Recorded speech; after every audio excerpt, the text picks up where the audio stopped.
Mark Tassler covering racing, and I'm talking to Robby Wolfgang as he stands right beside his 429 sprint car. Robby, good to talk to you this evening. Hey, good to talk to you. Thanks for having me. You're getting set for a race tonight. You got your hands full, man. You're going to race in two different classes. Yeah, it's going to be a fun night. It's going to be the first time we ran two cars at the same track on the same night in a couple of years now, and I used to do it all the time back in 2009 with Lauren Barstead in the yellow number 1 car, but since then we've only done it a couple times down at Knoxville and then up here in Houston also, and yeah, I'm looking forward to it. The thing I want to talk to you about, a couple things. One of them is memories of Lauren Barstead. We'll get to that in just a bit. You brought his name up. You beat me to the punch. Thank you.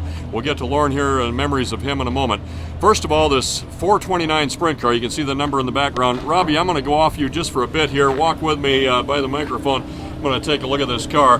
This is the class that came about this year at Houston Speedway. And tracks around the country had been implementing this class, IMCA Race Saver sprint cars, utilizing the 305 engine, correct?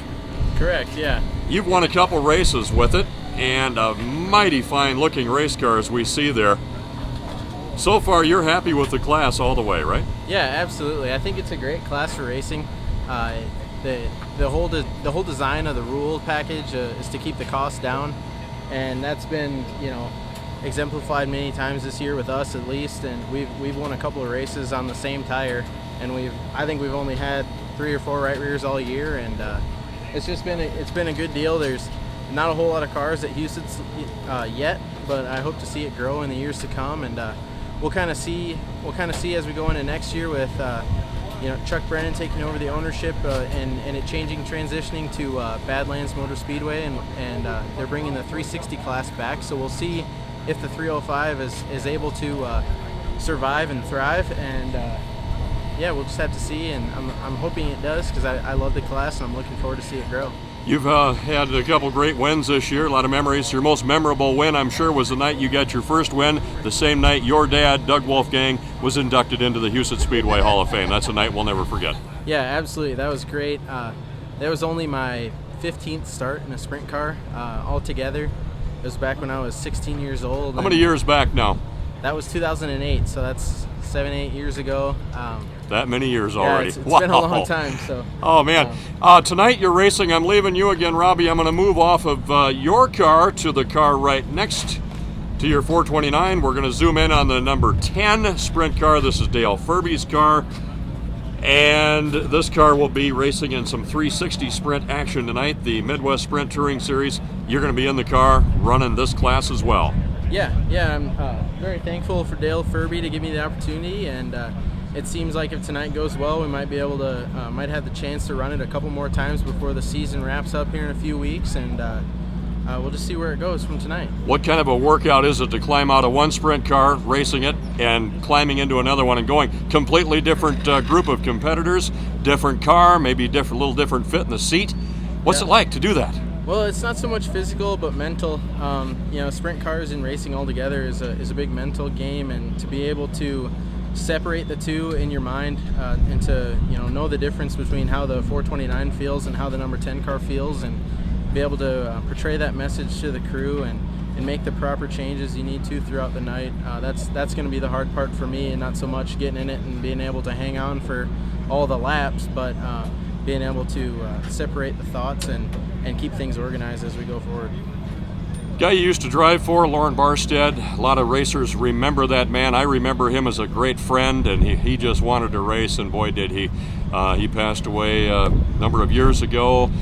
Coming up over the Labor Day weekend, it'll be a makeup from back on Memorial Day weekend, the 5th annual Lauren Barstead Memorial Race. What goes to your mind when you think about a race in his memory, and you have a lot of memories driving for him?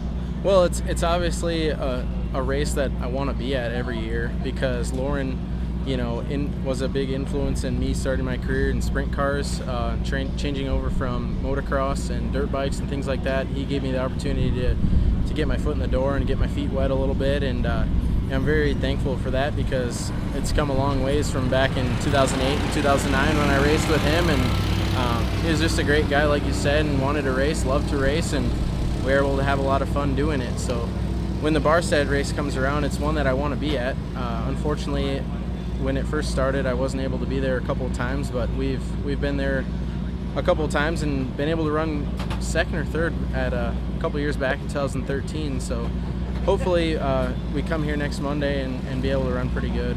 When I walk around your race car, I see a man, a legend, your dad, Doug Wolfgang. He's walking around. He had a tape measure in his hand, measuring this and that. I asked him what he was checking. He said, I'm measuring things. He's not giving out any secrets. What's it like having Doug Wolfgang, the legendary sprint car driver, as your dad? He raced before you can remember, but you know the stories. What's it like? Well, we'll see if he even knows what he's measuring. First of all, I think he does. Maybe He'll never tell me. He won't see. even tell you. Probably not. So no, it's fun. He brings a lot of knowledge to the table, and especially from behind the wheel and in the seat. He's kind of new to the game of being a crew chief, so it's a learning curve for both of us.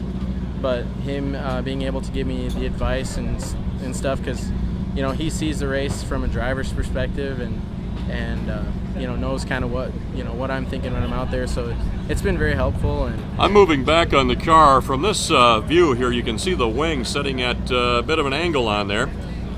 You guys have been, what would we call it? Working with some maybe some unique setup as far as airfoil, as far as body panels and so on.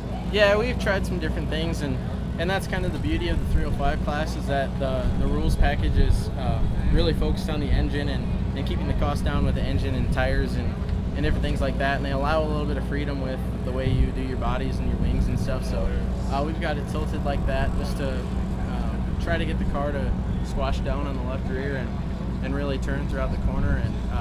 And we'll see if it makes a difference. We haven't really ran it the standard way, so I don't know if it's as big as an advantage as people think or hope to think it is. And we just kind of like to do our own thing and see if it creates an advantage for us compared to just doing the same thing as everybody else. The number 429, I'm going to ask you one more question, then I'm going to get out of your way. The significance behind that number. Well, it all stemmed from my dad's racing career, but when I started racing motocross, I wanted to be number 29. That was just my favorite number for some reason or the other. And then when I got older and got better at motocross, I moved up the amateur ranks and had to have a 3-digit number for the American Motorcycle Association. And then I thought, well, I'll just stick a 4 out front of it and be 429 and carry on kind of the legacy of two of the more famous cars that my dad drove. He drove a number 4 car and a number 29 car, and you use those 3 digits on your motocross racing. So, Robby Wolfgang, you got 2 cars, 2 classes to race in tonight. I need to get out of your way and let you get back to work. Thank you for talking with me.